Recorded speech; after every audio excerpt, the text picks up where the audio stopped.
Hey everyone, hope you're doing great. Welcome back to my channel.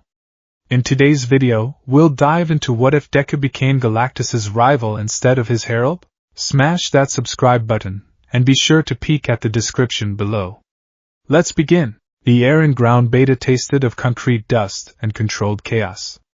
It was a taste Izuku Midoriya had come to associate with progress. The sprawling cityscape, a high training facility designed to be broken and rebuilt, was currently the stage for a classic hero versus villain exercise. Today, however, the script had been flipped. Class 1A was tasked with crowd control and collateral damage mitigation, while All Might, in his booming prime persona, played the role of an overwhelming villain to test their crisis management skills. Young heroes. All Might's voice, filtered through the city's PA system, resonated with theatrical menace.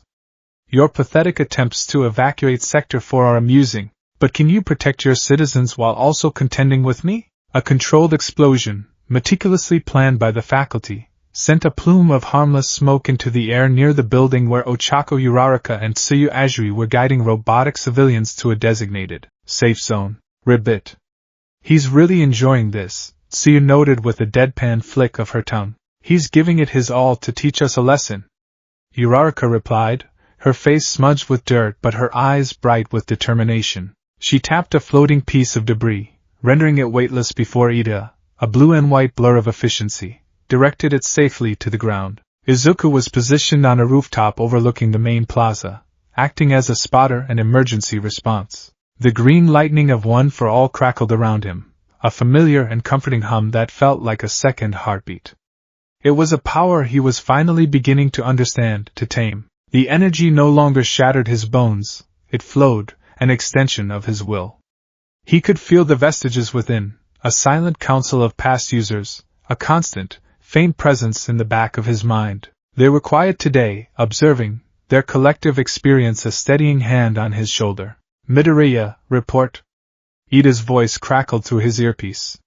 What's All Might's position? He's heading west, toward the industrial sector, Izuku relayed, his eyes tracking the impossible speed of his mentor. Todoroki-kun is laying down an ice wall to slow him down, but it won't hold for long. Bakugo is, well, he's trying to fight him head-on. A distant, echoing "dii" punctuated his sentence. Izuku sighed, a small smile touching his lips. It was a normal day. A perfect, challenging, normal day at UA. That was when the sky tore open. It didn't start with a sound. It started with a feeling. A low, nauseating thrum that vibrated in the fillings of Izuku's teeth. The air grew heavy, static-charged. Aizawa, observing from a hidden perch, felt the hairs on his arms stand on end, his instincts screaming that this was not part of the simulation. All units, halt the exercise. Aizawa's voice, sharp and devoid of its usual weariness, cut through the calms. All Might, cease activity.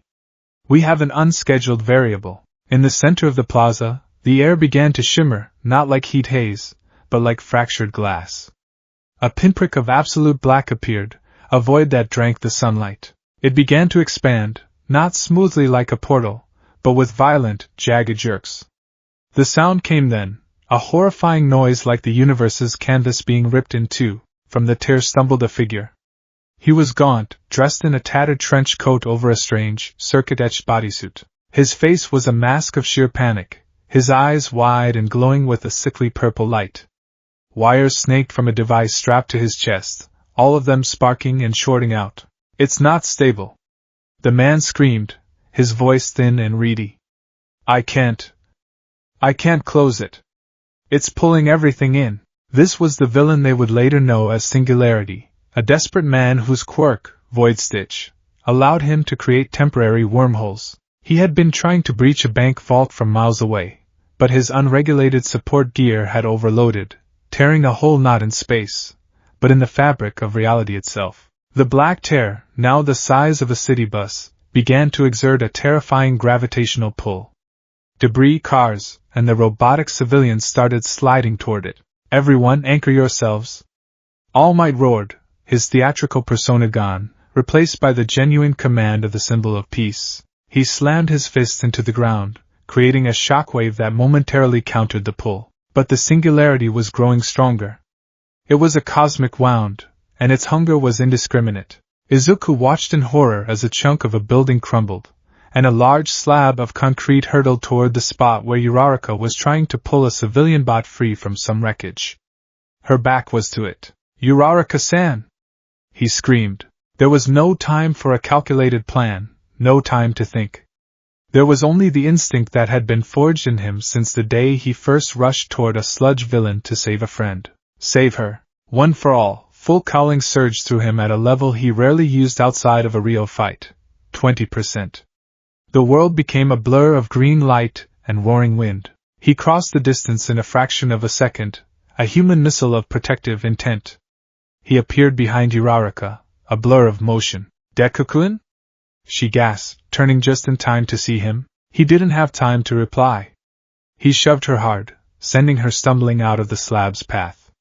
It crashed where she had been standing, shattering into 1,000 pieces. But his momentum, combined with the singularity's escalating pull, had carried him too far. He was at the edge, the event horizon of this unnatural disaster. The pull was no longer a force he could fight. It was absolute. It was like a waterfall, and he had just gone over the edge. He scrabbled for purchase, his fingers scraping uselessly against the asphalt as it was flayed from the ground and sucked into the void. He saw his friends' faces, etched with a horror that would haunt them for years. Bakugo, for once, was silent, his usual explosive rage replaced by a wide-eyed shock. Ida was reaching, his engines firing futilely. All Might, his muscular form dwindling as his time limit ran short, was a mask of pure, unadulterated terror and regret. He saw Uraraka, on her hands and knees, her hand outstretched, her mouth forming his name. Izuku! That was the last thing he heard from his world. Then the void took him, and the universe screamed. Pain was the first sensation. Not a simple, clean pain, but a torturous, deconstructing agony. It felt as if every cell in his body was being simultaneously ripped apart and crushed into a single point. His senses were a meaningless firestorm. He saw colors that had no names, heard sounds that were silent, felt a pressure that was also a complete vacuum. Time stretched and compressed. He lived 1,000 lifetimes and died in an instant. And then, as suddenly as it began, it was over. Silence. A silence so profound, so complete, that it was a physical presence. It pressed in on him, heavier than any ocean. He was floating. Adrift. He opened his eyes, but there was nothing to see but an infinite, stardusted blackness. A few distant nebulae painted the void in strokes of ethereal violet and crimson, but they were impossibly far away, cold, and indifferent. His suit's calms were dead. The silence was broken only by the ragged, panicked rasp of his own breathing. He checked his suit's display, his movements sluggish and clumsy.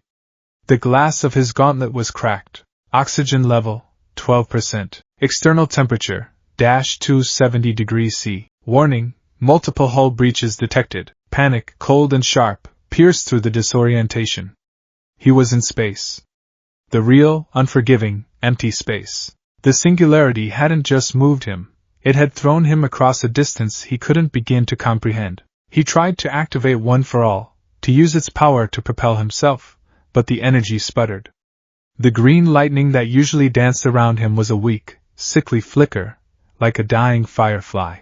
The cold was seeping into him, a deep, bone-aching chill that his quirk was failing to fight. One for All was a power fueled by his own biological energy, and in the absolute zero of space, with no air to breathe, his body was shutting down.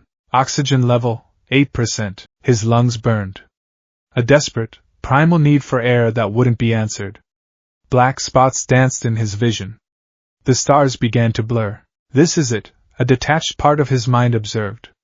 This is how I die. He thought of his mother. He imagined her waiting for him to come home from school, a plate of katsudon ready.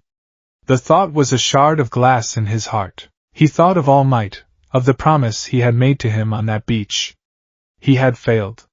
The symbol of peace, snuffed out in the silent, lonely dark. He thought of his friends, of Uraraka's smile, of Ida's earnestness, of Bakugo's infuriating, challenging glare. He had so much more to do, so much more to prove. Within the psychic space of his quirk, the vestiges were fading. They were tied to his life force, and as his flickered, so did they. He could feel their sorrow, their shared regret. Nana Shimura's presence, usually so warm and encouraging, was a faint, ghostly touch. I'm sorry, he thought, a message to them, to everyone. I tried. Oxygen level, 2%. His consciousness began to fray. The cold was no longer painful, just a deep, pervasive numbness. His limbs felt heavy, disconnected. He closed his eyes, surrendering to the inevitable. The last sparks of one for all retreated deep within him, a final, desperate attempt to preserve the core of the flame, even as the body that housed it died. He was just a boy, a tiny, insignificant speck floating in an endless graveyard of stars. A failed hero. A broken promise. It was in this moment of absolute despair, as the last vestiges of his life were about to be extinguished, that he felt it. A warmth. It was faint at first, like the distant promise of a sunrise. He thought it was a hallucination, a final trick of his oxygen-starved brain. But it grew stronger. He cracked his eyelids open, his vision a wavering tunnel. He was drifting into something. A cloud. But it wasn't a cloud of dust or gas. It was a nebula of pure light, a celestial aurora of colors that defied description. Hues of emerald, gold, and incandescent magenta swirled together in a slow, cosmic ballet. It was beautiful. Terrifyingly, divinely beautiful. As his body breached the edge of the nebula, the light didn't just surround him, it touched him. And with that touch came not heat, but life. It was a sensation beyond anything he had ever known.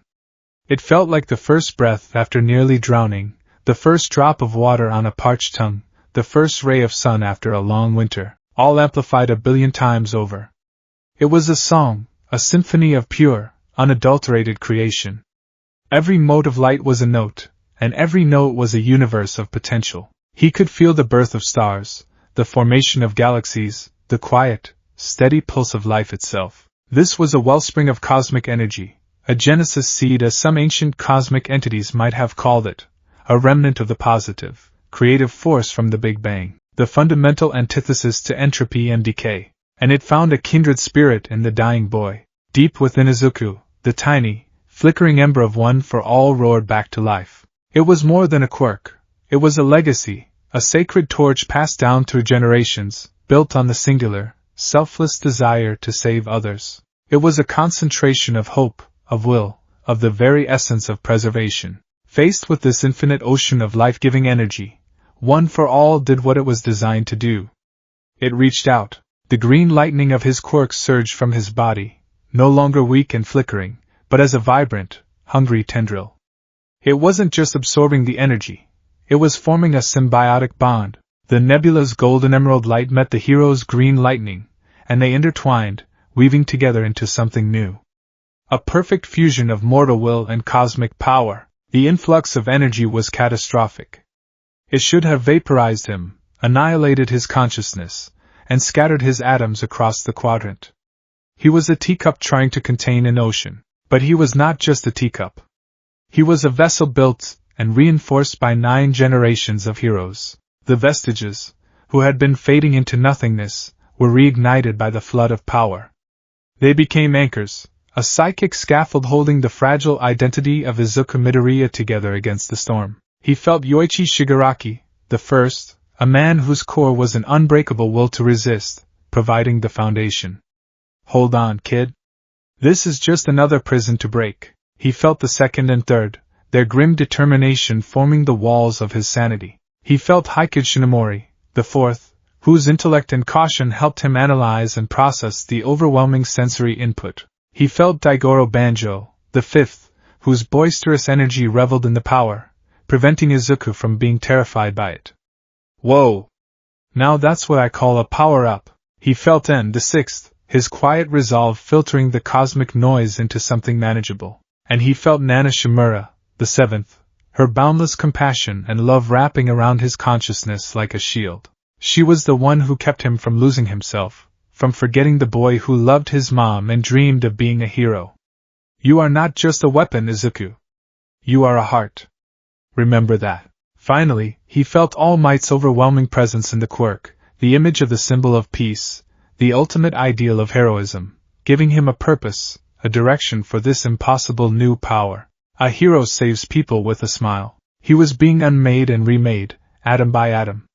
His very DNA was being rewritten, the helix of human life infused with the code of creation. His quirk factor, the biological component that allowed him to wield one for all, became a singularity in its own right, a stable gateway to the Genesis seed he had floated through. His body, once prone to breaking under the strain of his own power, was reforged into something more. His bones were no longer just calcium and marrow.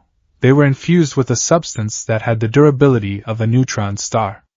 His muscles were woven with filaments of pure energy. His heart no longer just pumped blood, it pumped liquid starlight, a torrent of life-giving power that coursed through his new veins. The process was agonizing, then ecstatic, then simply transcendent. The concept of pain became irrelevant.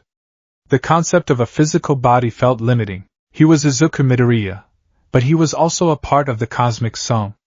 The tattered remains of his hero costume were burned away, replaced by a manifestation of his own energy, a simple, sleek bodysuit of deep forest green that seemed to absorb the ambient light of space, with lines of brighter, star-flecked green tracing the path of his power. When the transformation was complete, he floated in the heart of the nebula, no longer dying, no longer even breathing, for he had no need.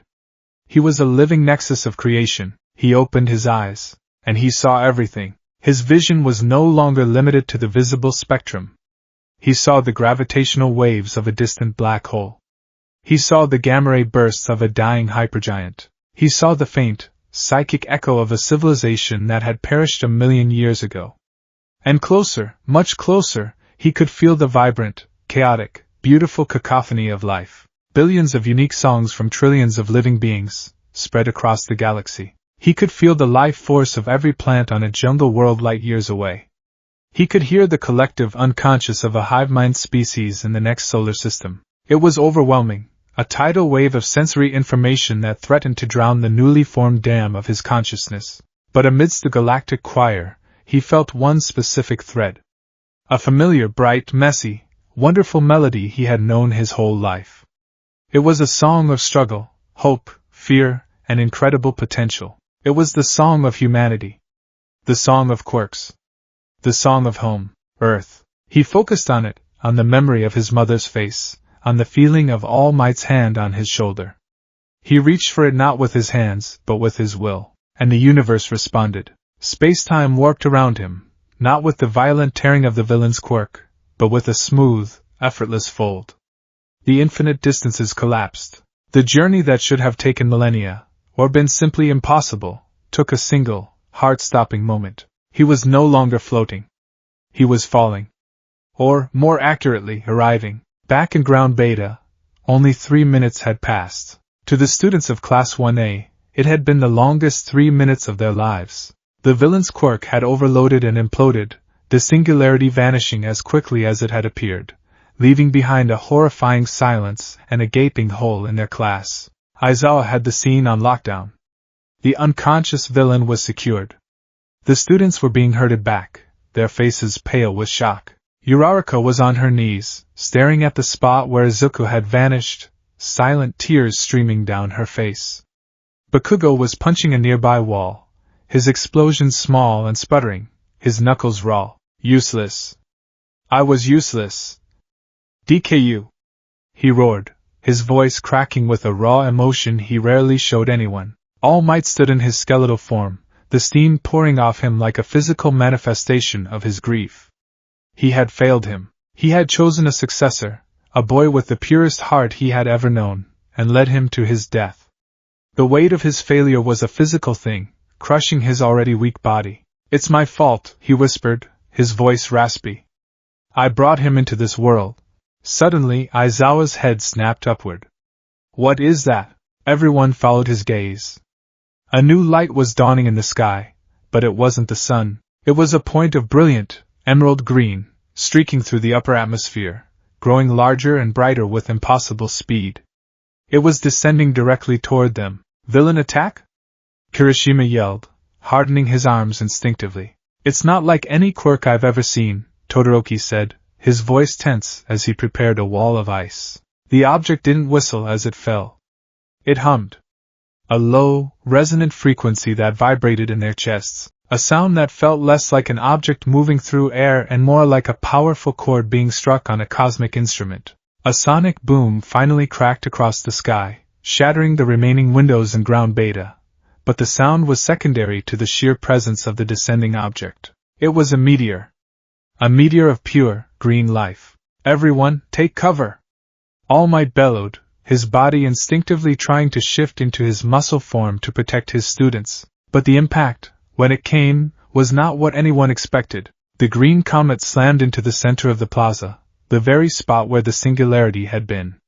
There was no fiery explosion, no devastating shockwave of destruction. Instead, there was a silent, blossoming wave of emerald light and an eruption of impossible life. The asphalt and concrete of the plaza didn't shatter, they cracked. And from those cracks, vibrant green grass dotted with small, glowing white flowers sprouted instantly, growing several inches in a matter of seconds. The wave of energy washed over the students, and they felt not heat or force, but a profound sense of vitality and peace. Scrapes and bruises they had sustained during the exercise vanished. Their exhaustion evaporated. Uraraka's nausea from her quirk's overuse disappeared. At the center of the newly formed meadow, in a shallow, perfectly circular crater, the light began to fade. A figure was kneeling there, one fist pressed to the ground where the flowers grew thickest. The figure slowly looked up. It was Izuku Midoriya, but it wasn't. His wild green-black hair was the same, but it seemed to drink in the light, and faint, star-like motes drifted from it.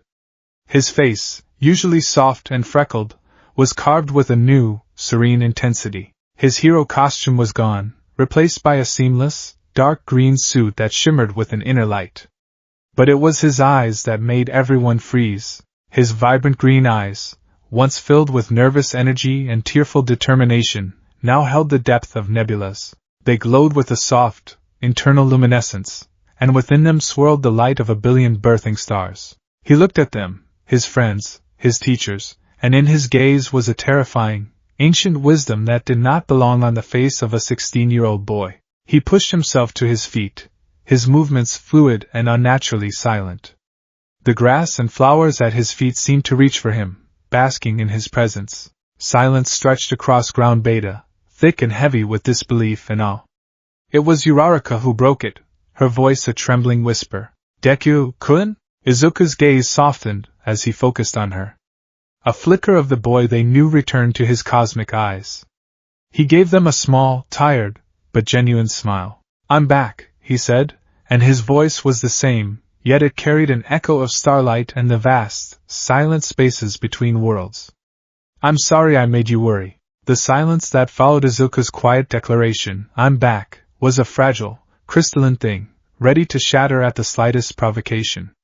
It was Bakugo, naturally, who took a hammer to it. Back? He roared, the sound ripping through the stunned quiet. He stomped forward, his fists clenched and sparking with furious, uncontrolled explosions. The newly sprouted grass sizzled and blackened around his boots. That's all you've got to say, you damn nerd? Where the hell did you go? What was that light? And what the hell did you do to your eyes? Each question was a physical blow, an accusation born of 3 minutes of gut-wrenching terror and a lifetime of confusing rivalry. But Izuku didn't flinch. He simply met Bakugo's incandescent rage with a gaze that held the calm of deep space.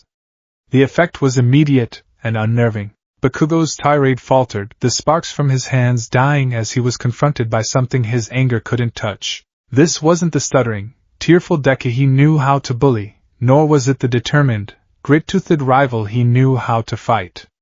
This was a stranger wearing his friend's face. Kaken, Izuku's voice was soft, yet it carried an impossible weight. It's complicated. Before the situation could escalate, Aizawa's capture weapon shot out, wrapping not around Izuku, but around Bakugo, silencing his next outburst. Stand down, Bakugo. Everyone back away. Midoriya, do not move. Aizawa's command was absolute, cutting through the emotional chaos. The students, still reeling, reluctantly shuffled back. All Might, in his skeletal form, rushed forward, his usual frailty forgotten in a surge of paternal desperation. He stopped a few feet from Izuku, his eyes wide, scanning his successor for any sign of injury, any hint of the boy he knew, young Midoriya. Izuku, he breathed, his voice thick with a relief so profound it was painful. Are you all right? Izuku's cosmic gaze softened as it landed on his mentor. A flicker of the familiar, earnest boy returned. I think so, All Might.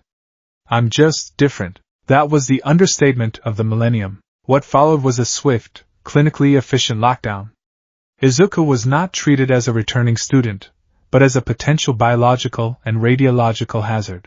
A containment team in full-body hazmat suits, a sight usually reserved for villains with highly contagious quirks, arrived and escorted him from ground beta. His friends could only watch, a maelstrom of confusion, fear, and relief churning within them. They saw him go without protest, his steps silent, leaving behind a perfect circle of impossible green in a landscape of gray concrete. He was taken to UA's most secure and advanced medical wing, a subterranean facility known as the Core, typically used for analyzing the most dangerous and esoteric quirks. He was placed in a sterile, white observation room, shielded by several feet of quirk-dampening alloy and reinforced polyglass. The quarantine began. For the first 48 hours, Izuku was a subject of intense, non-stop study. Recovery Girl, a woman who had seen everything from exploded bones to reverse-aging quirks, found herself utterly and completely baffled. She stood on the other side of the glass, her brow furrowed, staring at a series of monitors that displayed data so paradoxical it might as well have been written in a dead language. It makes no sense, Shota, Toshinori, she said, gesturing to Aizawa and All Might, who had maintained a constant, anxious vigil. His vitals are perfect. Too perfect. Heart rate is a steady 60 BPM, even at rest. Blood pressure is textbook. Brain activity is off the charts, but it's organized, not chaotic. There are no signs of radiation, no foreign microbes, no toxins. Then what's the problem? All Might asked, his voice strained. The problem, she said, tapping a screen displaying Izuku's cellular structure, is that he's not entirely human anymore. Look! On the screen was a magnified image of a blood cell. It pulsed with a soft, internal green light. His cells are producing their own energy. They aren't relying on mitochondrial respiration in any conventional sense. They are self-sustaining, miniature power plants. His bioelectric signature isn't just that of a human with a strong quirk, it's comparable to a small city's power grid. And his DNA? She sighed, rubbing her temples. Mizu is having the labs run the sequencing again, but the preliminary results look less like a genetic code and more like a star chart. It's been infused with something. Something elemental. Inside the room, Izuku was experiencing his own brand of confusion. The world felt wrong. The sterile white walls seemed to buzz with a low-level energy. The air tasted of the recycled life force of the ventilation system. The silence was a lie. Beneath it, he could feel the thrum of the entire school. It was a constant, low-level hum, a background noise composed of thousands of heartbeats, the whisper of anxieties from students in their dorms, the focused thoughts of teachers in their offices, the quiet, steady hum of the plants in the campus greenhouse. It was a symphony of life, but it was also a crushing, unending headache. He couldn't turn it off. His control over his own body was just as tenuous. The first time a nurse robotically delivered a tray of food, he reached for the glass of water. His fingers, for a split second, became intangible, passing through the glass and splashing into the water itself. He stared at his hand, a wave of vertigo washing over him. He was no longer solid in the way he once was. His very atoms felt negotiable. He tried to sleep, but when he closed his eyes, he didn't see darkness. He saw the faint, overlapping auras of everyone in the building. He saw Aizawa's aura, a tightly controlled, focused coil of deep indigo, frayed with exhaustion. He saw All Might's, a brilliant, golden sun that was now a flickering, fading ember, a painful reminder of his dwindling power. He could see the collective buzz of Class 1A in their dorms. Uraraka's warm, floating pink aura pulsed with worry for him. Ida's was a sharp, orderly pattern of blue light, currently running scenarios in his head. Bakugo's was a contained explosion of fiery orange, a maelstrom of anger, frustration, and a deeply buried kernel of fear. He was drowning in sensory input, a castaway in an ocean of life itself, and he had no idea how to swim. On the third day, they decided a change of approach was needed. The science was failing them. This was no longer a medical issue. It was a quirk issue. An existential one. Aizawa entered the observation room alone. The heavy door hissed shut behind him, and the silence became more pronounced. Izuku was sitting on the edge of the bed, his head in his hands, trying to focus on the simple, physical sensation of the standard issue clothes he wore. Midoriya. Aizawa's voice was flat, cutting through the hum. The physical tests are over. Now we figure out what this is. Izuku looked up, his glowing eyes filled with a desperate plea. I can't turn it off, sensei. I can hear everything. Feel everything. It's too much. Aizawa nodded slowly, his expression unreadable. I figured as much. Your quirk, one for all, was a physical power. An emitter-type enhancement quirk. This is something else entirely. It's as if your very existence has become your quirk. He took a step closer. I'm going to try something. It may not work. Don't be alarmed. Izuku watched as Aizawa's dark eyes flared with a familiar red light. His long hair lifted around his head. Erasure. The effect was instantaneous and profound. For Izuku, it was like a deafening, cacophonous orchestra had suddenly been muted. The constant hum of Yue's life force vanished. The glowing auras faded to indistinct smudges. The feeling of the building's energy, the air's life, the distant stars, all of it just stopped. He was left in a world of blessed, mundane silence. A sob of pure, unadulterated relief escaped his lips. Tears, glowing faintly with emerald light, welled in his eyes. It's quiet, he whispered, the words trembling. Oh, thank you, sensei. It's finally quiet. Aizawa blinked, deactivating his quirk. The universe of noise came rushing back in, and Izuku flinched as if struck. Aizawa immediately reactivated it. I see, Aizawa said, his own voice holding a note of grim understanding. It didn't erase it. Not completely. I can still feel a resonance from you. But it dampened it enough. He kept his gaze locked on Izuku. Your original quirk factor seems to have been completely overwritten. My power can only find the edges of whatever you have now. It's like trying to erase the sky. This became the foundation of Izuku's new training. It was no longer about physical control, about percentages and smashes. It was about sensory management, about building mental floodgates to hold back a cosmic ocean. All Might provided moral support, his presence a comforting, if powerless, anchor to Izuku's old life. But it was Aizawa who became his true teacher in this new reality. They spent hours in shielded training rooms. Aizawa would activate his quirk, giving Izuku a baseline of silence. Then he would blink, allowing the flood of sensory data to rush in for a second. Izuku's task was to try and hold on to that feeling of silence, to build a mental wall that could filter the noise. Don't fight it, Midoriya, Aizawa instructed, his voice a low drone. You can't block an ocean. You have to learn to let it flow around you. Focus on one sound. One life. Start with your own. Izuku tried. He focused on his own heartbeat, the steady, rhythmic pulse of starlight in his veins. He used it as an anchor, a single instrument to focus on in the universal orchestra. Slowly, painstakingly, he began to make progress. He learned to differentiate the hum of a person from the hum of a plant. He learned to push the background noise of the galaxy to a dull, distant roar, like the sound of the ocean heard from miles inland. His friends were allowed to visit, one at a time, under Aizawa's supervision. Uraraka's visit was a balm. Her simple, earnest concern was a clear, beautiful note that he could easily focus on. We were so worried, she said, standing a few feet away, her hands clasped nervously.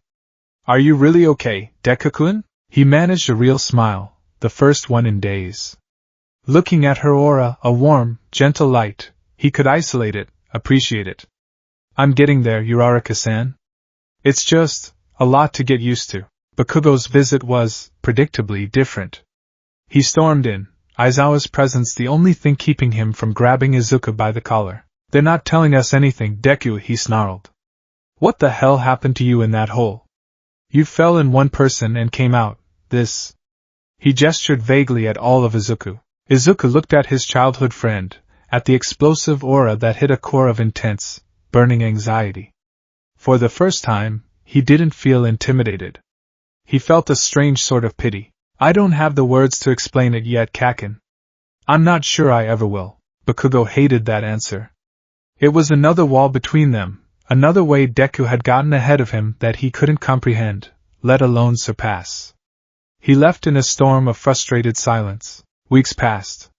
Izuku was released from the Corps and allowed back into the dorms, though his training with Aizawa continued daily. He was getting better. He could now walk through the halls of UA, without being crippled by the psychic noise. He could hold conversations, focusing on the person in front of him instead of the life force of the entire city. He was relearning how to be himself. He thought, perhaps, that this was his new normal. A hero with a bizarre, cosmic-level sensory quirk he had to constantly manage. He was wrong. He had only learned to cope with the shallow end of the pool. He was about to be thrown into the abyss. It happened during a meditation session with Aizawa in one of the soundproof training rooms. Ida and Uraraka were waiting outside, planning to walk back to the dorms with him. Good, Midoriya, Aizawa said, his eyes closed.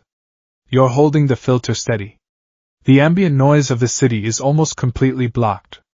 Now, try to push it further. Reach for that silence you feel when I use my quirk. Find it within yourself. Izuku took a deep breath. He closed his eyes and sank into his own consciousness.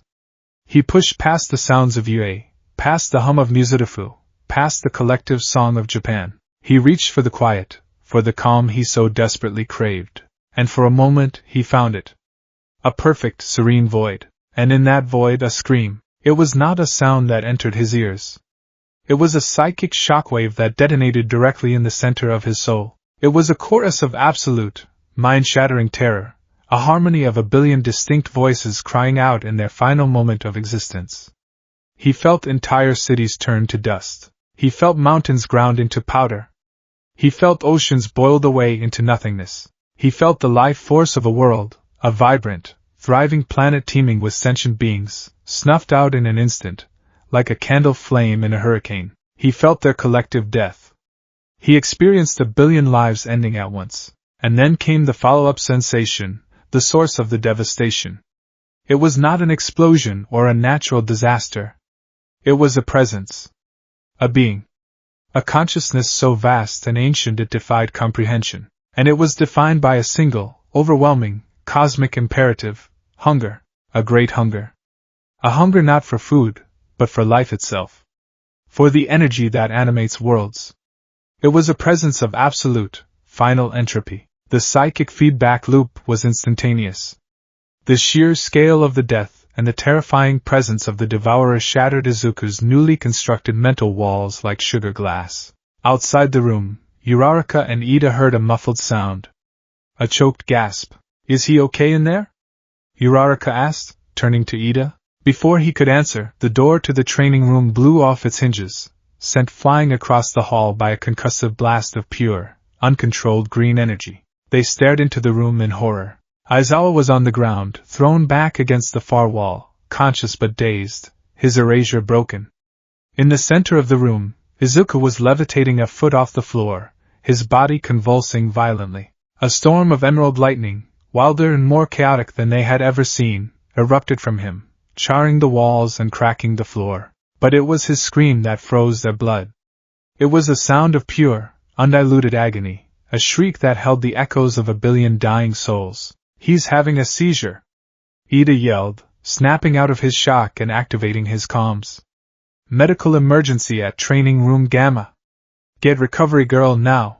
Uraraka rushed forward, ignoring the danger. Deku-kun! As she got closer, the psychic energy rolling off him in waves hit her. She didn't see what he saw, but she felt a sliver of it, an overwhelming sense of loss, of cosmic dread so profound it made her knees buckle. Izuku's eyes were wide open, but they weren't seeing the room. They were staring into the void, witnessing a planetary extinction. The light in them was flickering and dying. He collapsed, the storm of energy vanishing as quickly as it had appeared. He hit the floor, limp as a puppet with its strings cut. When Izuku woke up, the first thing he saw was the familiar white ceiling of Recovery Girl's infirmary.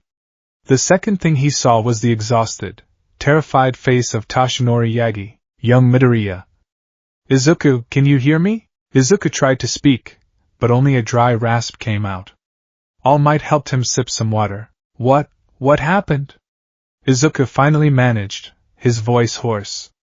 His head felt like it had been split open. You had some kind of episode, All Might explained, his voice gentle. A psychic backlash, Aizawa-kun called it. You overloaded. Blew the door off the training room. You've been unconscious for 12 hours. The memories came rushing back. The silence. The scream. The hunger. The end of a world. A raw, guttural sob escaped him, and he curled into a ball, shaking uncontrollably. All Might put a hesitant, bony hand on his shoulder. It's all right, my boy. You're safe. They're not, Izuku choked out, tears streaming down his face. They're all gone. All of them. All Might looked lost. Who, my boy? Who is gone? This was the moment. The point where his secret became too large to bear alone.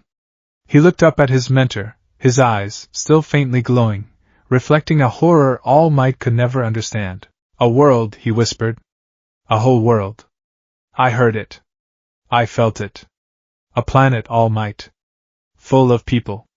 They were eaten. All Might stared at him, his thin frame rigid. He was trying to process the words, trying to fit them into a world of heroes and villains, of bank robbers and gnomes. But they didn't fit. This was something else. I felt the thing that did it, Izuku continued, his voice trembling as he forced the words out. It's out there, in the dark. And it's hungry. That's what this power is for. That's why I can hear them. He looked down at his hands, which now seemed like alien appendages to him. The transformation, the nebula, the vestiges, it all clicked into place with horrifying clarity. This wasn't a random accident. This wasn't just a power-up. He met All Might's gaze, his own filled with a terrible, newfound certainty, a burden that had aged him 1,000 years in a single moment. I think I heard a duty. All Might didn't speak for a long time. He simply sat there, taking in the impossible weight of his successor's words. He saw the truth of them in the boy's haunted eyes. The dream he had passed on to this child, to be a symbol of peace, to save everyone with a smile, had just expanded to a scale he had never imagined. His boy was no longer just training to be a hero for Japan. He had been drafted into a war among the stars. Finally, the former #1 hero did the only thing he could. He pulled the shaking, crying boy into a hug, holding him tightly as a father would hold a son who had just witnessed the horrors of war. Then we will face it together, All Might said, his voice a pillar of strength in Izuku's collapsing world. Whatever it is, we will figure it out. You are not alone. But as Izuku cried into his mentor's shirt, he looked past him, out the window at the night sky. The stars, once a source of wonder, now looked like a graveyard. And he knew, with a certainty that chilled him to his very core, that on this new, terrifying path, he was more alone than he had ever been. He was the only one who could hear the screams. The weeks that followed Izuku's collapse were a study in strained normalcy. To the general student body of UA, Izuku Midoriya was recovering from a severe case of quirk overuse, a cautionary tale whispered in the hallways. His friends in Class 1A knew better. They saw the subtle and profound changes, the way he would sometimes pause mid-sentence, his gaze unfocusing as if listening to a sound no one else could hear. They saw the new, somber weight in his shoulders, a burden that seemed too heavy for his frame. He was present, but a part of him was always elsewhere. Adrift in the cosmic currents only he could perceive. His training with Aizawa had taken on a new, desperate urgency. It was no longer about control, but about navigation. They spent their sessions in UA's deepest, most shielded chamber, a room nicknamed the Silent Vault.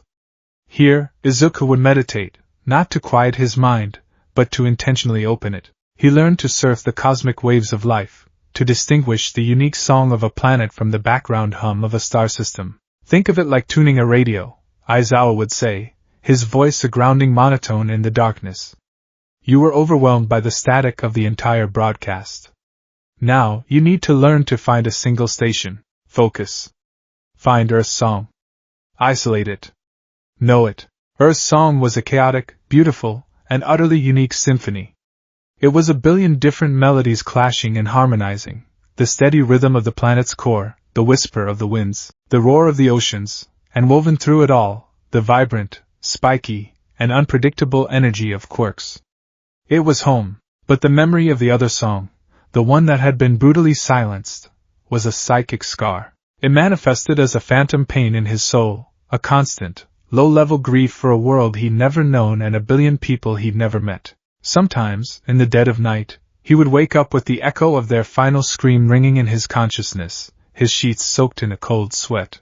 All Might did his best to be a pillar of support, but he was a lighthouse keeper trying to give advice to an astronaut. He could offer comfort, encouragement, stories of his own struggles, but they were all earthbound.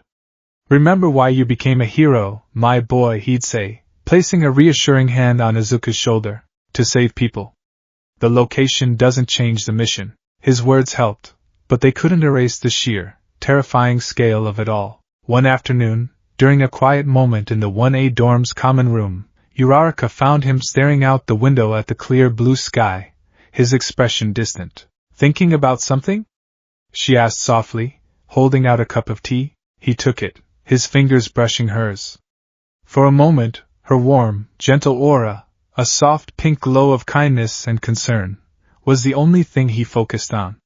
It was a relief. "Just listening," he admitted, his voice barely a whisper. "Is it loud today?" "It's always loud," he confessed. "I'm just getting better at ignoring it." He didn't tell her that he was actively searching. Ever since the incident, he had been casting out his senses, scanning the cosmic choir for a specific, discordant note, the oppressive, life-devouring hum of the Great Hunger. He felt like a lookout on a lonely watchtower, staring into an infinite ocean, waiting for the shadow of a leviathan to appear beneath the waves. For weeks, there was nothing but the steady, beautiful music of the living universe. He began to hope, foolishly, that perhaps it had been a one-time event. A freak cosmic storm that had passed. That hope was annihilated on a Tuesday. He was in the silent vault with Aizawa, practicing. He had successfully isolated the Song of Mars, a thin, reedy tune of microbial life and planetary memory, when a new sound intruded. It wasn't a scream this time. It was a note of rising panic. He felt a new world, a new station on the cosmic radio. Its song was gentle, pure, and melodic, a harmony of wind whistling through crystalline forests, and the peaceful, collective consciousness of its inhabitants. It was a song of serenity, a world without conflict. And beneath that serene melody, a new sound was growing. A deep, resonant bass note of impending doom. It was the same sound he had felt before, the thrum of the devourer. The hunger was on the move. And this time, he could feel its approach. He was getting a warning. His eyes snapped open. The green light within them flared with sudden, blinding intensity. "It's happening again." Aizawa was instantly on alert. "Midoriya? What do you feel?" "A world," Izuku gasped, clutching his head as visions flooded his mind. He saw a planet bathed in the light of a binary sun. He saw towering, crystalline trees that chimed in the wind. He saw graceful, slender beings with skin like polished jade, who lived in homes woven from living wood. He could feel their peace, their connection to their planet, a world they called Xylos, and he could feel their growing fear as a shadow fell across their suns. "There's a world. It's in danger. The hunger.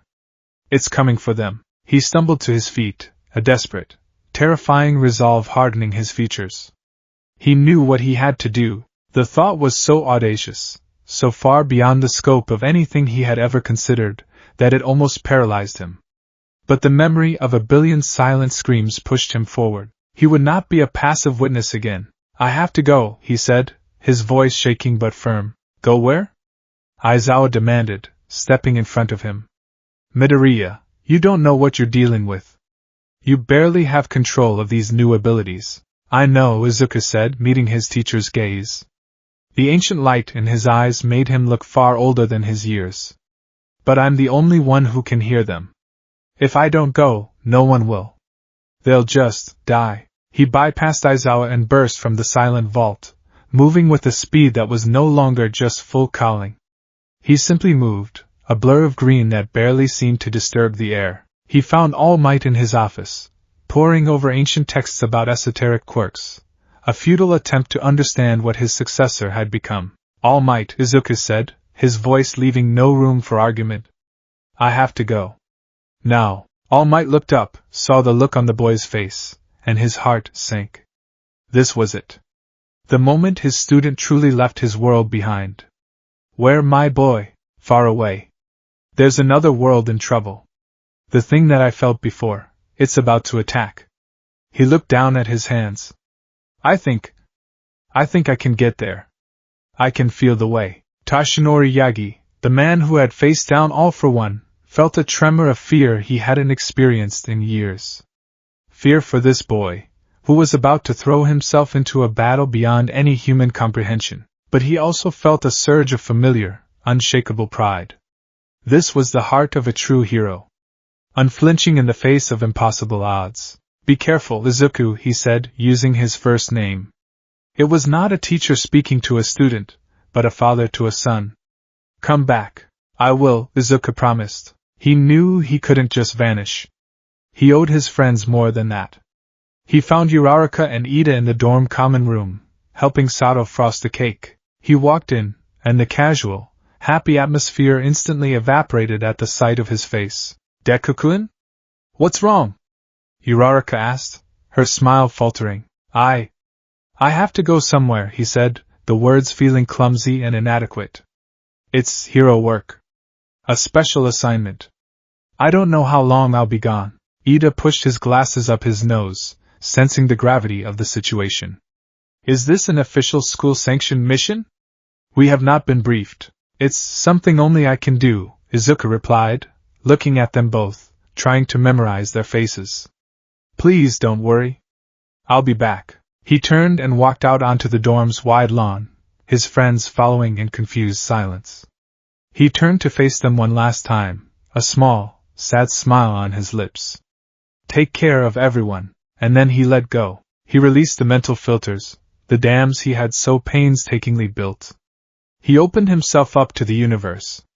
The power of the Genesis seed, tethered to the core of One for All, surged through him. His body dissolved into a column of pure, emerald green light, so bright it forced his friends to shield their eyes. There was a sound like a great, cosmic bell, and then, with a speed that defied physics, the green comet shot straight up into the sky, vanishing into the blue in less than a second. He left behind a stunned, silent audience, a faint scent of ozone, and a circle of grass that was now just a little bit greener. The journey was instantaneous and eternal. Izuku was no longer a body traveling through space, but a consciousness following a thread of cosmic music across the fabric of reality. He saw galaxies fly past like glowing dust motes. He flew through the hearts of blazing suns and the cold, dark ruins of dead solar systems. He was guided by the serene, beautiful song of Xylos and the growing, dissonant hum of its impending doom. He arrived in a silent explosion of green light, his physical form reasserting itself in the cold vacuum of space. He hung in the high orbit of the planet Xylos, and the sight stole the breath he no longer needed. It was a jewel.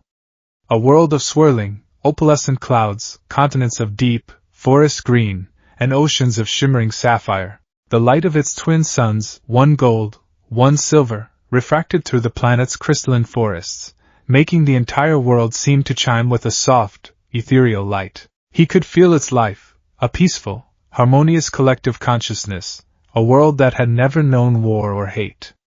It was a masterpiece of creation, and the monster had come to destroy it. Before him, eclipsing the silver sun, was a vessel so gargantuan it defied all principles of engineering and scale. It was less a ship and more a small moon, a brittlest structure of metallic alloys that seemed to absorb the very light around it.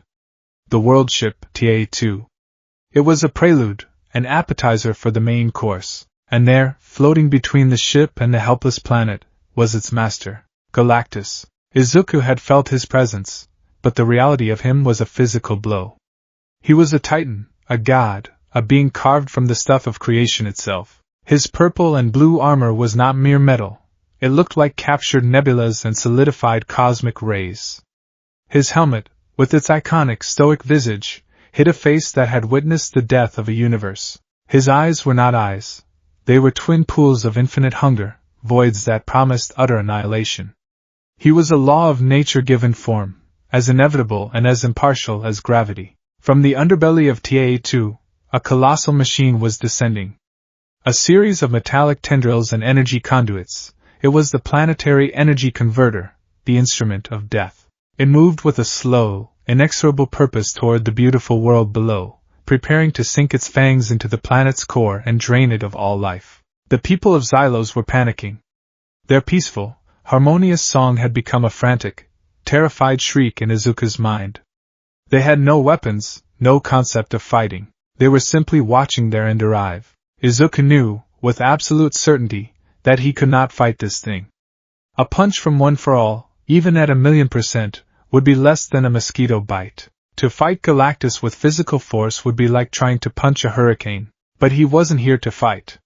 He was here to save. He pushed off from the void, a tiny green spark against the infinite black. He flew with a speed that should have been impossible, crossing the vast distance between himself and the cosmic giant in moments. He stopped directly in front of Galactus, a mere speck floating before the god's impassive helmet. The sheer difference in scale was ludicrous. A single bacterium defying a man. Galactus registered his arrival. There was no surprise, no alarm. To him, Izuku was just there. A flare of unusual energy, perhaps a native life form with a peculiar ability for space flight. He was an anomaly, but an insignificant one. An insect buzzing near a giant's head. He did not even deem it worthy of his attention, his focus solely on the meal before him. The converter continued its slow, grim descent. Stop! Izuku's voice, amplified by his own energy, was a psychic shout that echoed in the void. It was a command filled with all the will of the 9 hosts of One for All. For the first time, Galactus shifted his gaze.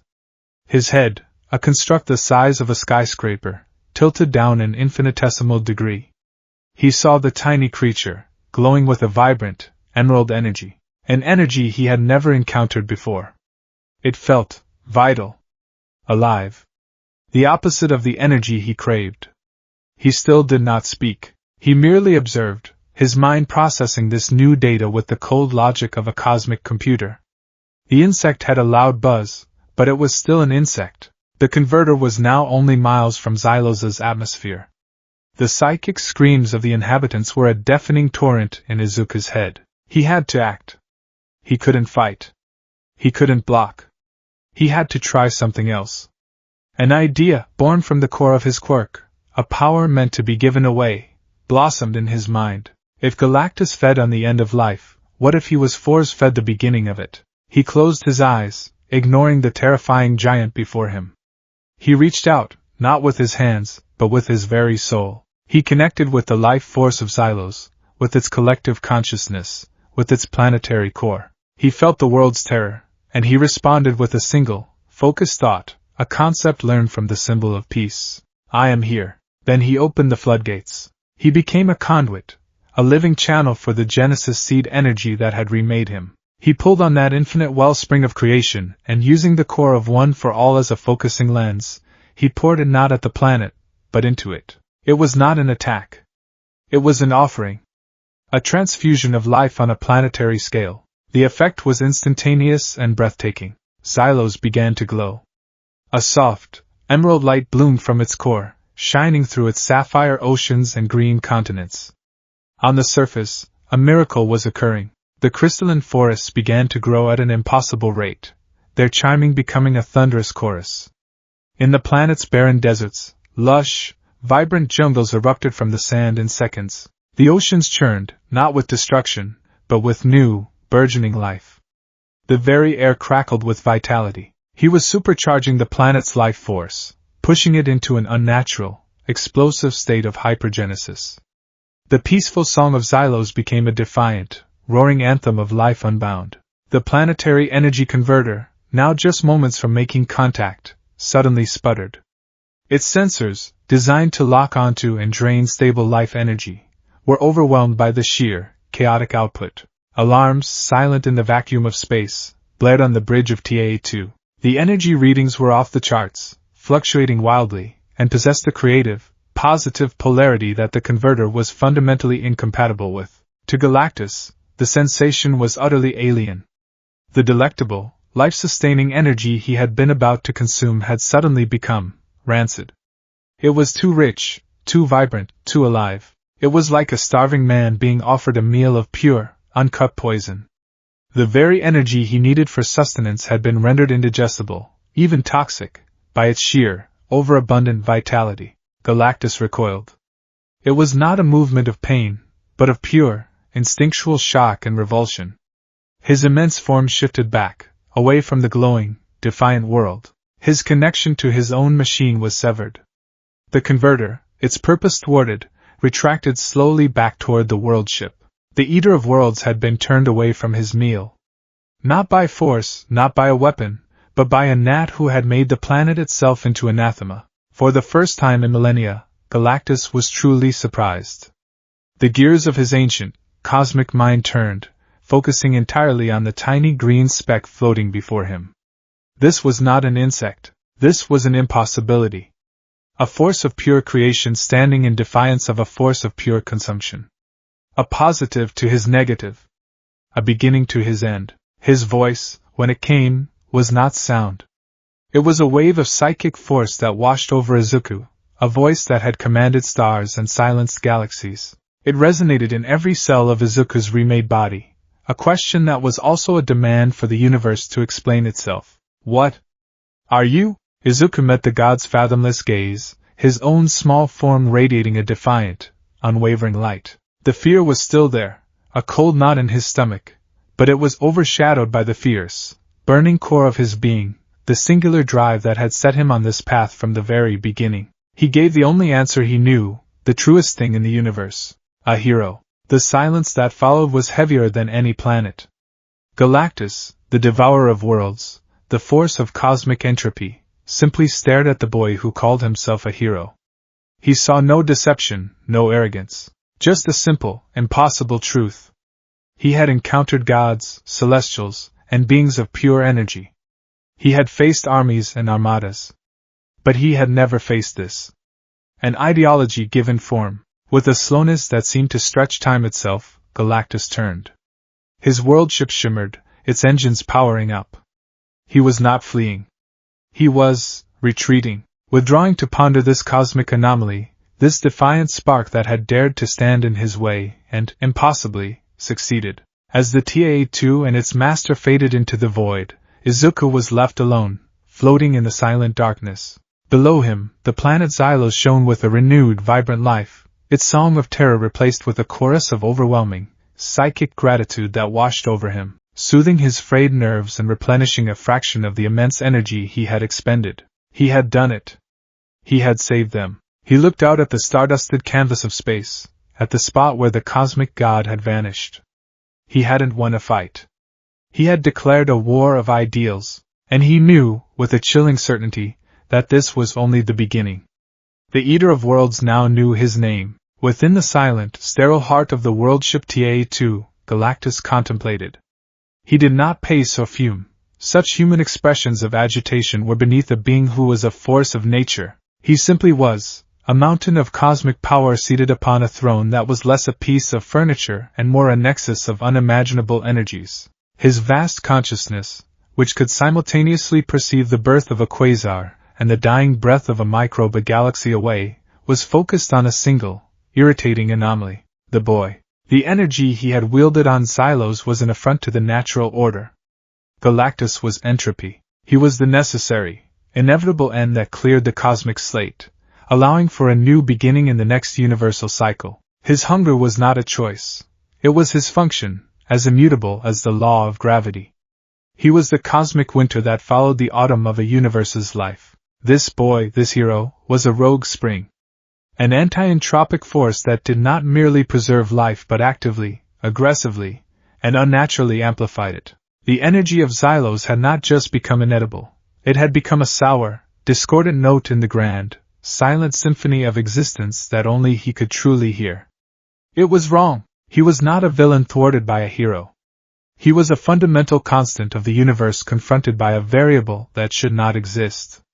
This disruption could not be ignored. It had to be understood. Direct confrontation was inefficient. His hunger was a constant, pressing concern, and a prolonged battle against a being of such unique energy would be a wasteful expenditure of his precious reserves. He needed data. He needed a probe. An instrument of his will, sharpened to a razor's edge. His thoughts coalesced into a summons, a ripple of pure power that crossed the cosmos in an instant. Terex, his psychic voice boomed, not with anger, but with the flat, irresistible command of a god.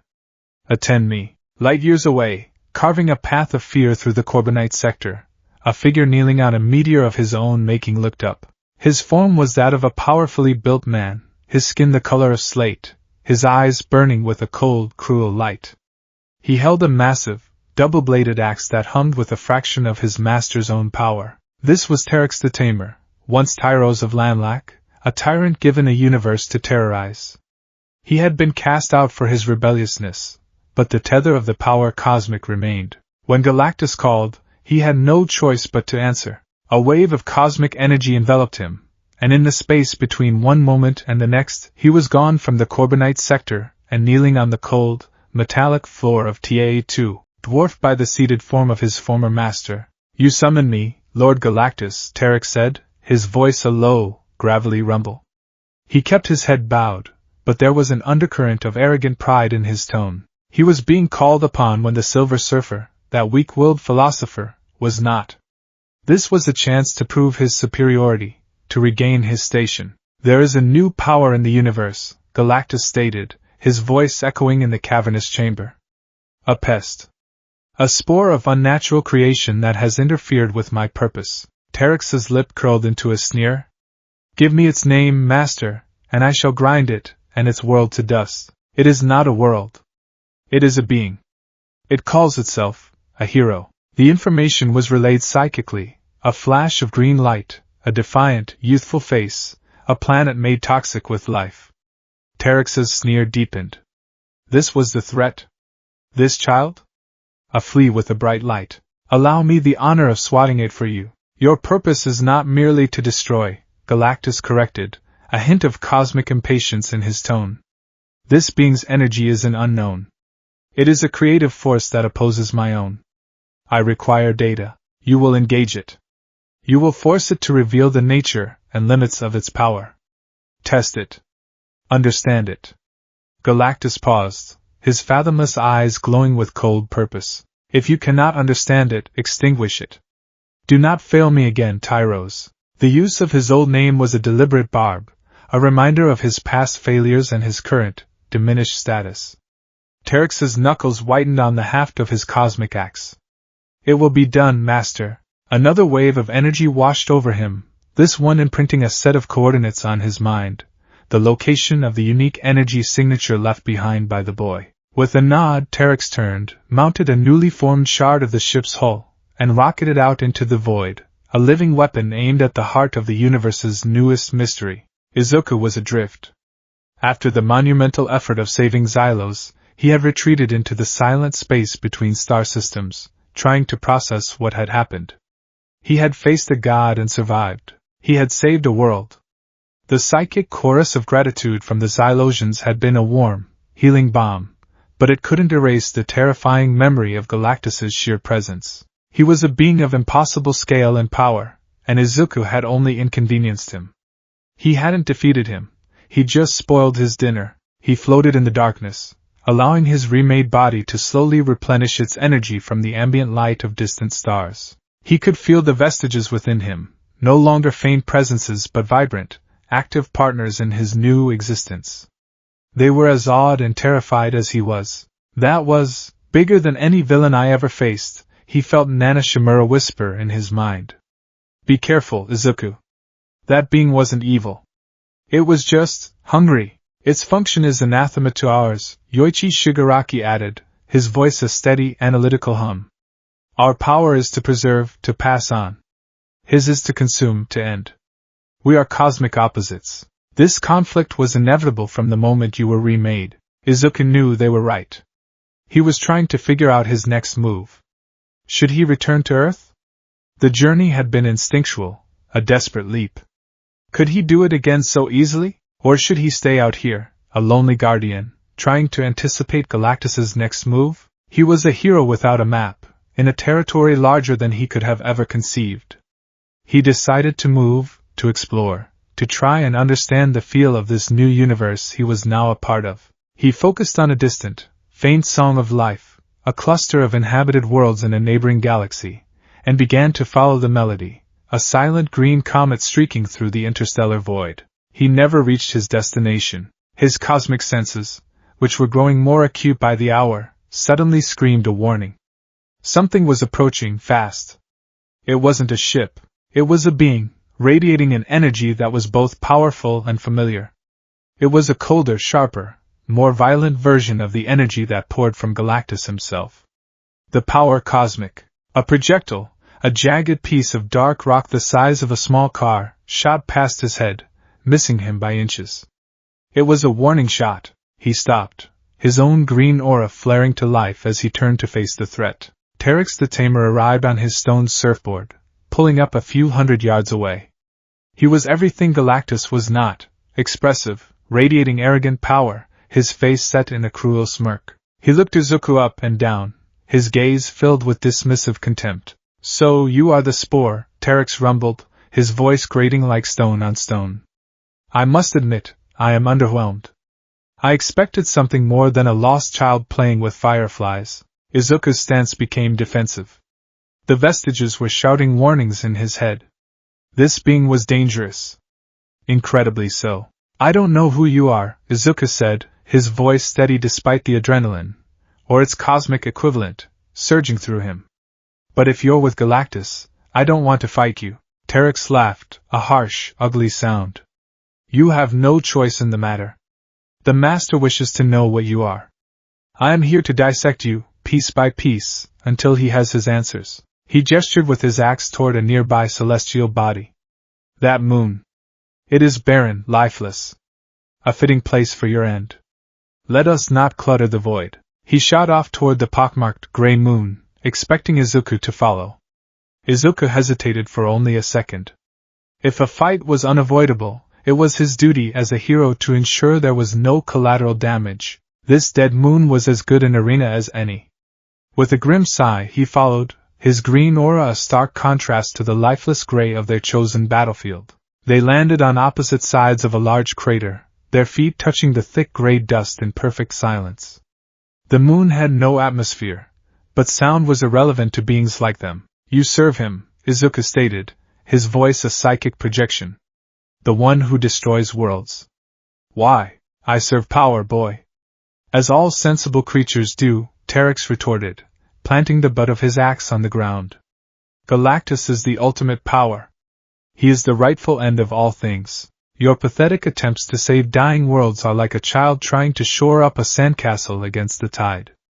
It is sentimental, pointless, and ultimately, an insult to the ocean. Saving people is never pointless," Izuku shot back, his own power flaring brighter. "One for all's core belief, now amplified to a cosmic scale." "Then you are a fool," Terex snarled, his patience gone. "And I will educate you." With a roar, he lifted his axe. The entire moon groaned in protest. The ground beneath Izuku's feet erupted. A wave of solid rock, 100 feet high, rose up like a stony tsunami, intent on crushing him. Izuku reacted instantly.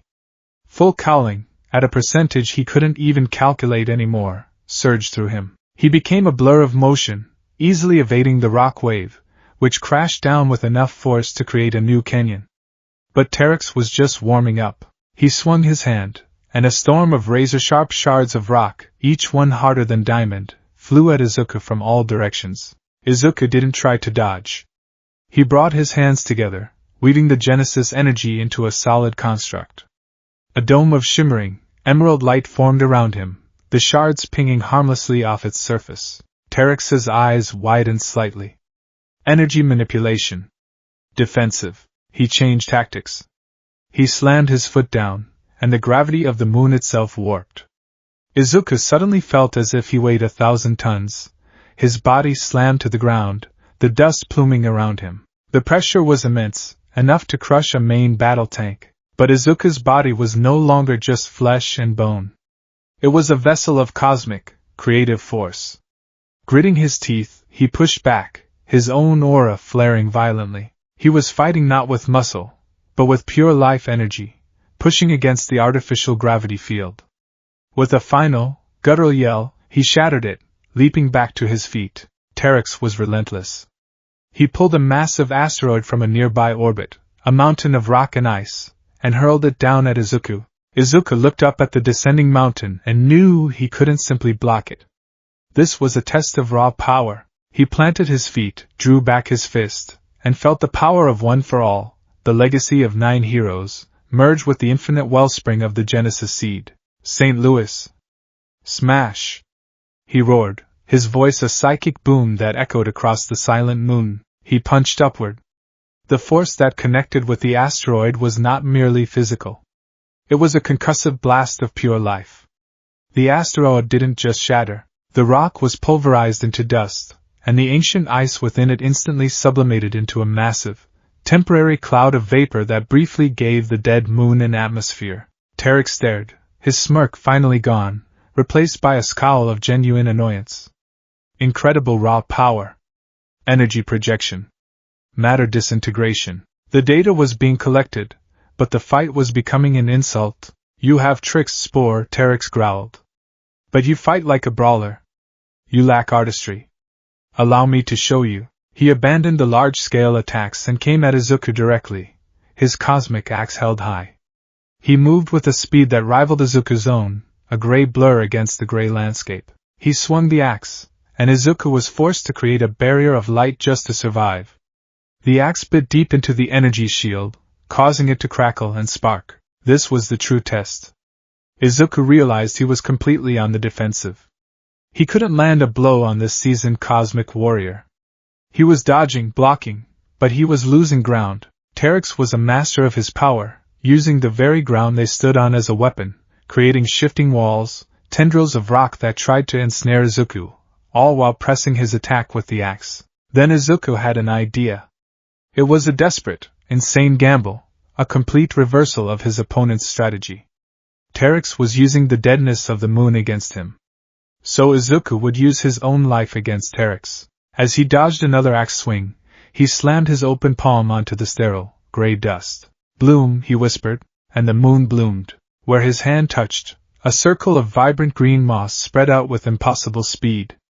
But it didn't stop there. Thorny, emerald green vines, thick as pythons and covered in crystalline spikes, erupted from the ground, lashing out at Terex. The tamer was so shocked by the sudden change in terrain that he was forced to leap back.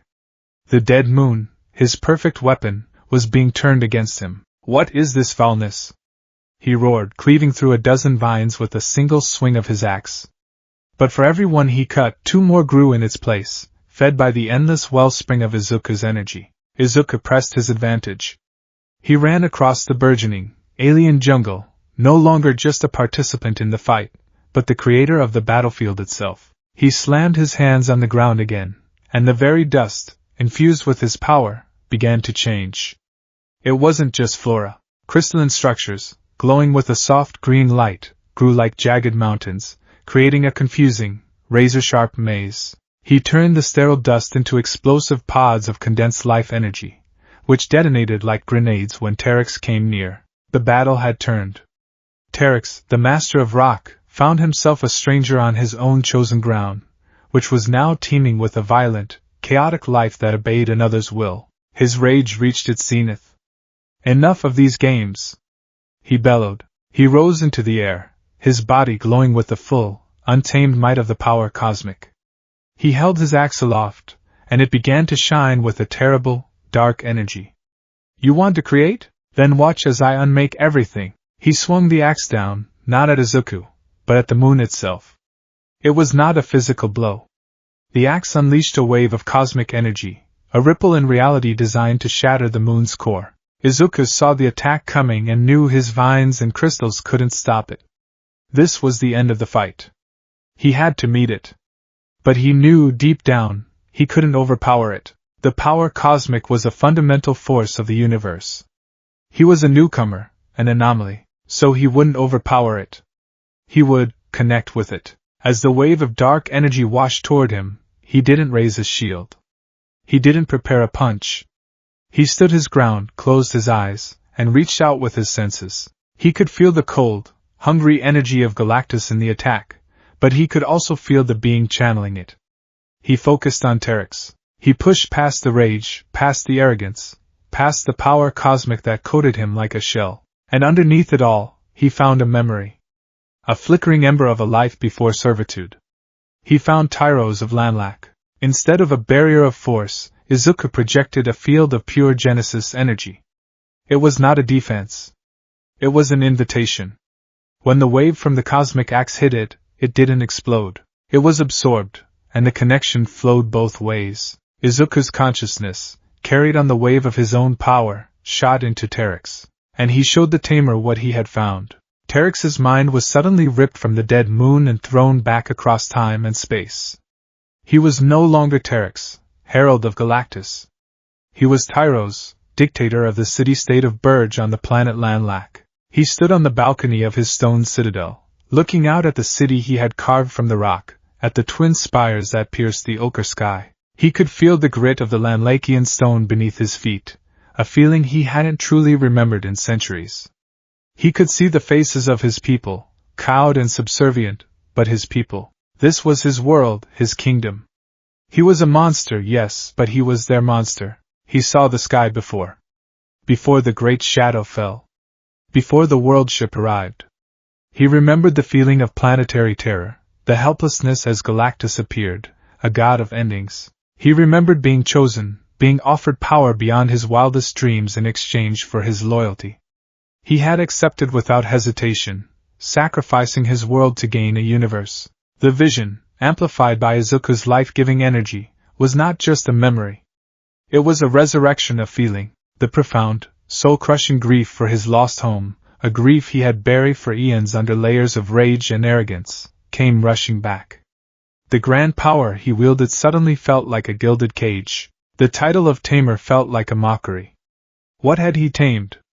He had only been broken, turned into a dog for a master who saw him as nothing more than a tool. The vision ended. They were back on the moon, which was still intact. Terex was on his knees, his hands trembling. The cosmic axe had fallen from his grasp, clattering silently onto the green moss that now carpeted the crater floor. The killing rage in his eyes was gone, replaced by a vast, empty ocean of despair. The arrogant tamer had vanished, leaving only Tyros, the last, broken son of a dead world. Izuku stood before him, breathing heavily, the effort of the psychic connection having taken a massive toll. He looked at the kneeling figure, not with triumph, but with a deep, aching sadness. "You don't have to serve him," Izuku said softly, his voice echoing in the herald's mind. He extended a hand. "You can be free." Terex looked up at the offered hand, then at his own trembling fingers. Free? What did that even mean? His world was gone. His people were cosmic dust. All he had was his power and his rage, and this boy had just shown him how hollow they both were. He had been saved, but it felt like being destroyed. He looked at Izuku, a flicker of something unreadable in his eyes, gratitude, hatred, or perhaps both. Without a word, he stood up, summoned his axe back to his hand, and with a final, sorrowful glance at the boy who had defeated him by reminding him of who he was, he vanished into the void, a streak of tarnished cosmic light. He was not returning to Galactus. He was simply gone. On the bridge of Taa-2, Galactus felt the link to his herald sever. He had felt the intrusion, the psychic feedback, the alien, life-affirming energy not just blocking his power, but infecting its wielder. He had his data. And it was far more alarming than he had anticipated. The boy's power was not just a shield. It was not just a physical weapon. It was an ideological contagion. It didn't destroy his servants, it redeemed them. It turned his own instruments against him by reminding them of the very life he was created to extinguish. This was not a pest. This was not an anomaly. This was a rival. A true, fundamental opposite whose very existence threatened his own. And he now knew that to defeat him, he couldn't just attack the boy. He had to attack the source of his power, the cradle of his defiance. Izuku stood alone on the once dead moon, now scarred with impossible patches of vibrant, green life. He had won. He had survived. But it was a victory that tasted like ash. He hadn't just defeated an enemy, he had broken a man. He now understood that every servant of Galactus was also a victim, another soul consumed by the great hunger. The weight on his shoulders, already impossibly heavy, grew heavier still. His mission was becoming clearer. He couldn't just stop Galactus. He had to find a way to save him, too. Victory was a hollow, echoing thing. Izuku drifted in the void, the memory of his battle with Teryx replaying in his mind on a continuous, agonizing loop. The once dead moon he had left behind, now scarred with impossible, vibrant life, was a testament to his power. But the image that truly haunted him was not of his own success, but of his opponent's collapse. The sight of the arrogant, powerful tamer crumbling, reduced to a kneeling figure of cosmic despair, was not a triumph. It was a tragedy. He had won by unearthing a buried pain, by weaponizing a man's grief for his lost world. He hadn't overpowered Teryx's body, he had broken his spirit, and as a hero, as someone whose entire being was dedicated to saving people, this felt profoundly, fundamentally wrong. It was a victory that tasted of ashes and regret. You did what you had to do. 9th, Yoichi Shigaraki's voice echoed in his consciousness, a cool, pragmatic presence. He was an instrument of destruction. You disarmed him. That is a victory, but at what cost to him? Nana Shimura countered, her presence a wave of empathy and sorrow. We felt his pain, Izuku. We saw his world die all over again through his eyes. Is that what saving people looks like now? It's better than letting him help that purple monster wipe out another planet. Daigoro Banjo's boisterous energy was tinged with frustration. Why are we moping? We won! The internal debate of the vestiges was a mirror of his own turmoil. He had stopped a monster, yes. But he had done so by reminding another monster that he was once a man. It raised a question that now burned at the very center of his new existence. Why? Why did Galactus inspire such loyalty, even in those he had subjugated? What could drive a being like Teryx, a king in his own right, to become a slave? Was it just the power? Or was there something more, something fundamental about Galactus that he couldn't grasp? He realized, with a clarity that was both terrifying and liberating, that he couldn't continue like this. Reacting, fighting, winning battles in a war he didn't understand. It wasn't the path of a hero. It was the path of a soldier, a weapon. All Might had taught him that the greatest power a hero has is not their strength, but their understanding. He had to understand his enemy. He had to know why. His purpose, once a simple beacon, save people, had become a complex, tangled knot. He floated in the infinite dark, a boy further from home than any human had ever been, and made a decision. He would stop searching for fights. He would start searching for answers. But how does one find an answer in the silent, star-strewn library of the cosmos? He couldn't consult a textbook or ask a teacher. His only tool was his own extraordinary perception. He had learned to listen for the songs of life. Now, he would have to learn to listen for something else entirely, the echoes of history, the psychic residue of knowledge. He closed his eyes, filtering out the vibrant chorus of living worlds. He pushed his senses deeper, past the present, reaching for the past. He searched for a different kind of song, a low, ancient hum, the resonance of places where great knowledge had been gathered, where immense truths had been recorded. It was like trying to hear a whisper in a hurricane, but he had nothing but time and the silent, patient expanse of the universe. Days bled into weeks. He became a lonely, questing thought, a silent green comet drifting through the intergalactic void. He passed slumbering nebulae where new stars were being born, their songs a beautiful, infantile lullaby. He skirted the edges of black holes, their gravitational pull a crushing, silent scream in the fabric of space-time. He saw civilizations rise and fall on distant worlds, their entire histories a brief, bright flash in the cosmic timescale. The sheer scale of it all was humbling and deeply isolating. A profound homesickness settled in his heart, a constant, dull ache for the chaotic, warm, and wonderfully small world he had left behind. He missed the smell of his mother's katsudon. He missed the familiar weight of his school backpack. He missed the sound of Bakugo's infuriated shouting, a sound he had never thought he would long for. He was a godlike being now, but in his heart, he was still a 16-year-old boy from Muzutafu, and he was terribly, terribly alone. It was during a moment of deep, melancholic drift, while passing through a desolate, unnamed star system where all the planets were barren spheres of cold rock, that he felt it. A presence. It wasn't alive in the way he understood life. It produced no song of biological function. It wasn't hungry like Galactus, a void in the cosmic fabric. It wasn't violent like Terex, a blade of sharp energy. This was something else. It was ancient, unimaginably powerful, and utterly, completely passive. It was a consciousness that did not act, but merely was. It felt like a mountain watching the passage of clouds, eternal and unmoving. His senses guided him toward the third planet in the system, a rust-colored world with a thin, unbreathable atmosphere. And on its largest, smoothest moon, he saw him. The being was humanoid, standing at the edge of a massive, dust-filled crater. He was clad in a simple blue toga, his skin a pale, smooth white. But it was his head that was most striking.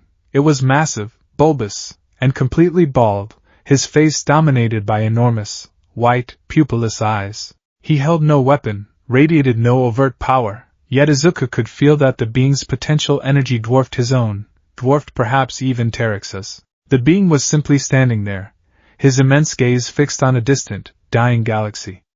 He was watching. Izuku slowly descended, his green aura muted, landing silently on the moon's surface a respectful distance away. The being did not turn. He did not acknowledge Izuku's arrival in any physical way, but Izuku knew, with absolute certainty, that he was being perceived, analyzed, and recorded by a mind of fathomless capacity. "Hello?" Izuku projected his thoughts gently, not wanting to startle the strange, silent observer. "My name is Izuku Midoriya. I don't mean any harm." The being remained silent, his gaze unwavering from the cosmic spectacle millions of light years away. "I'm looking for information," Izuku continued, feeling slightly foolish. "I need to understand something.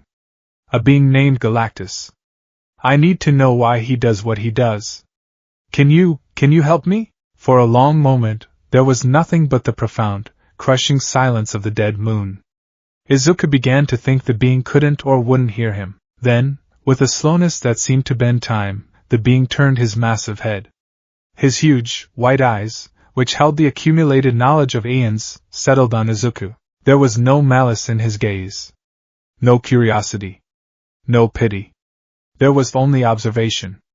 And within that observation, a universe of knowledge and a profound, ancient sadness. The being, Watu the Watcher, was bound by a sacred, unbreakable oath of non-interference. He could not speak. He could not act. He could not answer Izuku's question, but his oath did not forbid him from looking. Watu held Izuku's gaze for a long second, a silent communion passing between them. Then, he turned his head again, his gaze shifting from the distant galaxy to a specific, seemingly empty patch of space in a completely different direction.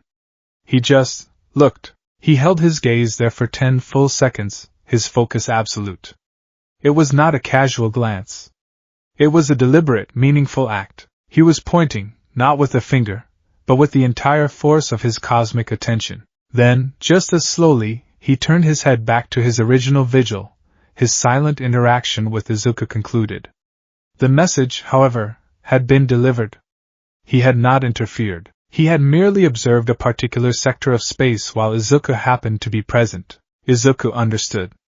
A spark of hope ignited within him.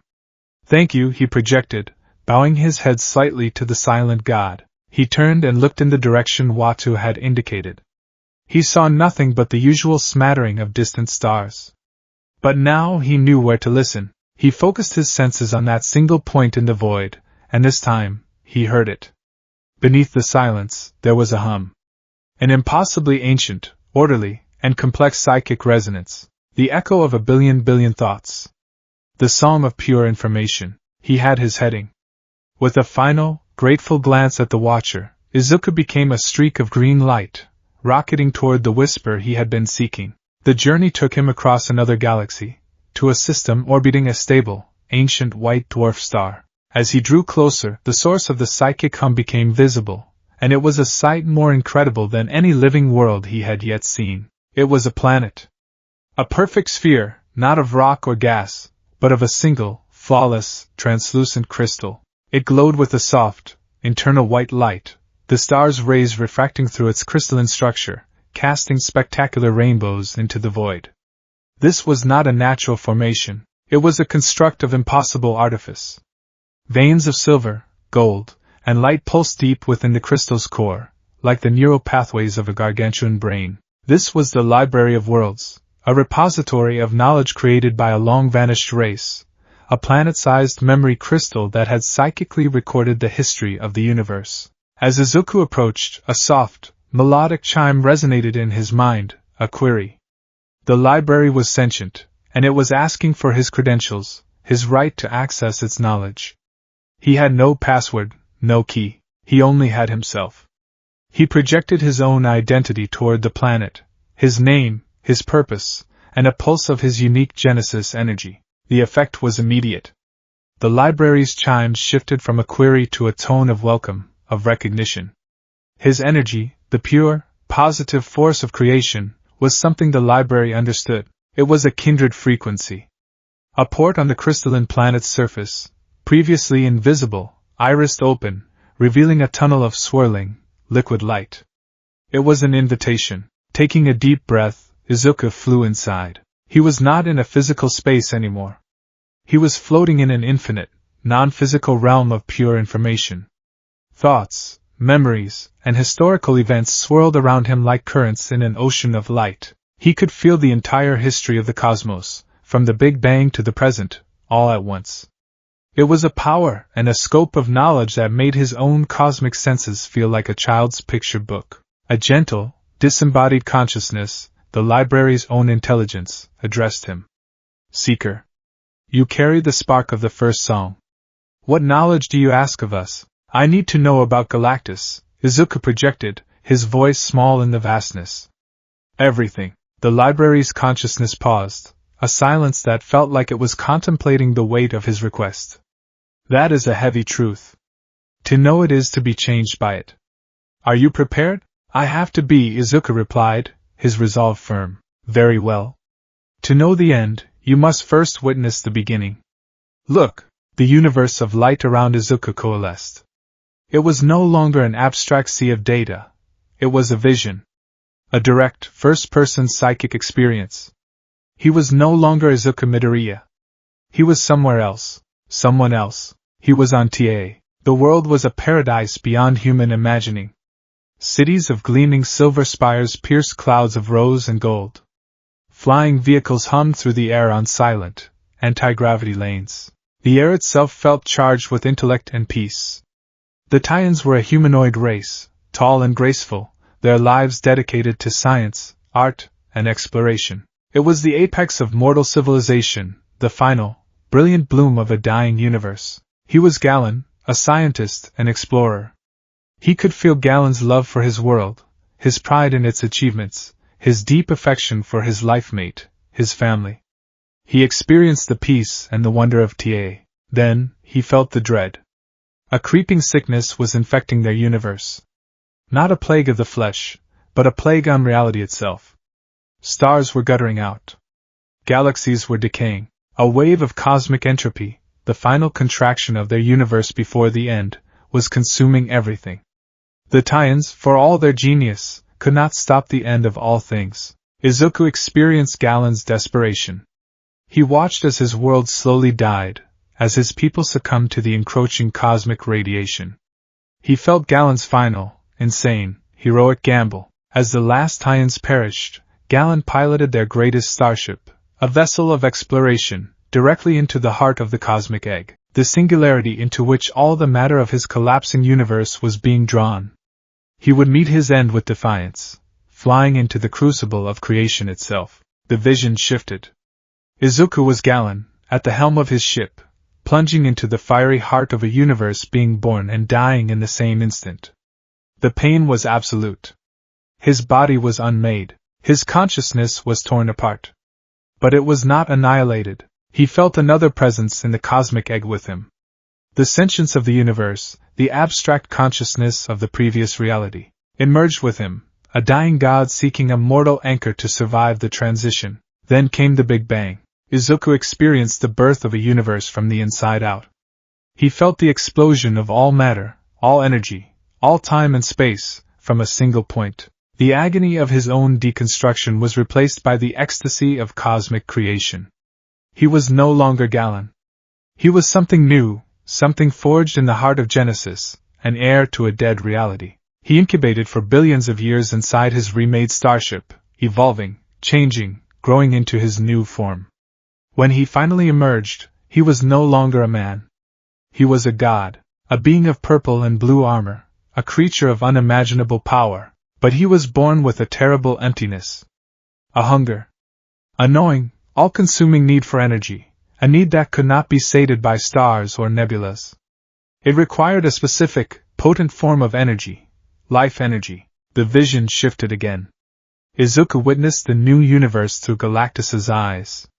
He saw the world of Archaeopia, a beautiful, nascent planet teeming with fledgling life. He saw the beings who would one day be known as the Watchers trying to reason with him, offering him other forms of sustenance. But the hunger was a roaring beast in his mind, drowning out all reason. He felt Galactus's own horror as he instinctively, uncontrollably, drained Archaeopia of its life, leaving it a barren husk. It was his first meal. And it was an act that horrified him to his very core. In that moment, the Watchers, devastated by the failure of their interference, took their vow to never again meddle in the affairs of the cosmos. They would only watch. The final part of the vision was a torrent of pure, cold, cosmic truth. The library showed him Galactus's true purpose. He was not a sentient being choosing to destroy. He was a function. The previous universe had died of entropy, a slow, quiet stagnation. Galactus, and his hunger, had been created as a balancing force in this new universe. His destruction, his consumption of worlds, acted as a cosmic catalyst, preventing stagnation, clearing the way for new life, and ultimately ensuring that when this universe ended, it would do so in a way that could create another. He was a prisoner to this function, his own consciousness, the remnant of Galen, trapped inside a shell of cosmic purpose, forever driven by a hunger he despised. Izuku was violently ejected from the vision. He was himself again, on his knees in the heart of the crystalline planet, gasping, the psychic equivalent of tears streaming down his face. The truth was heavier than any planet. It was a weight that threatened to crush him. Galactus wasn't a villain. He wasn't a monster to be slain. He was the universe's most tragic prisoner. His enemy, the Eater of Worlds, was also the greatest victim he had ever encountered. The knowledge settled into his soul, a cold, hard, inescapable fact. My God, Nana Shimura's voice was a whisper of pure, unadulterated pity. He's alone. More alone than anyone. It is a cold, cosmic calculus, Yoichi observed, his pragmatism now sounding like grim acceptance. His existence, however horrific, serves a purpose. To destroy him might be to upset a balance we cannot comprehend. The internal conflict was clear.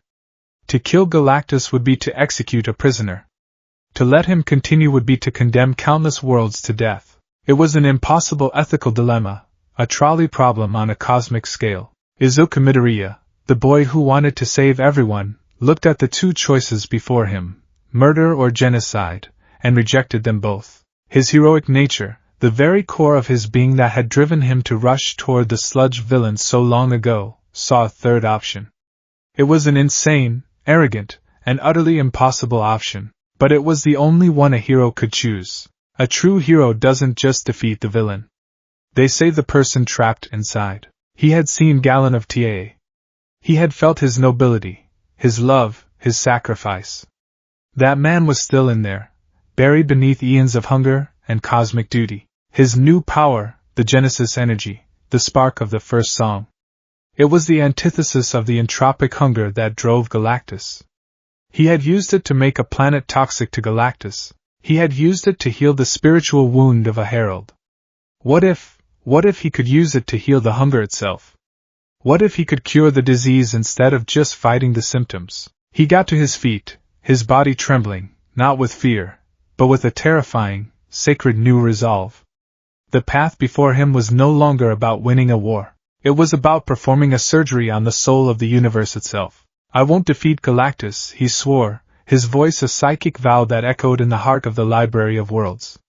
The vestiges within him fell silent, awed by the sheer, heroic audacity of his new mission. I will save him. He looked out from the heart of the crystal planet, his glowing eyes no longer searching the void for a threat to be stopped, but for a patient to be healed. His purpose was absolute. His challenge, the ultimate hero's trial, was clear. And he had never felt more like a hero in his entire life.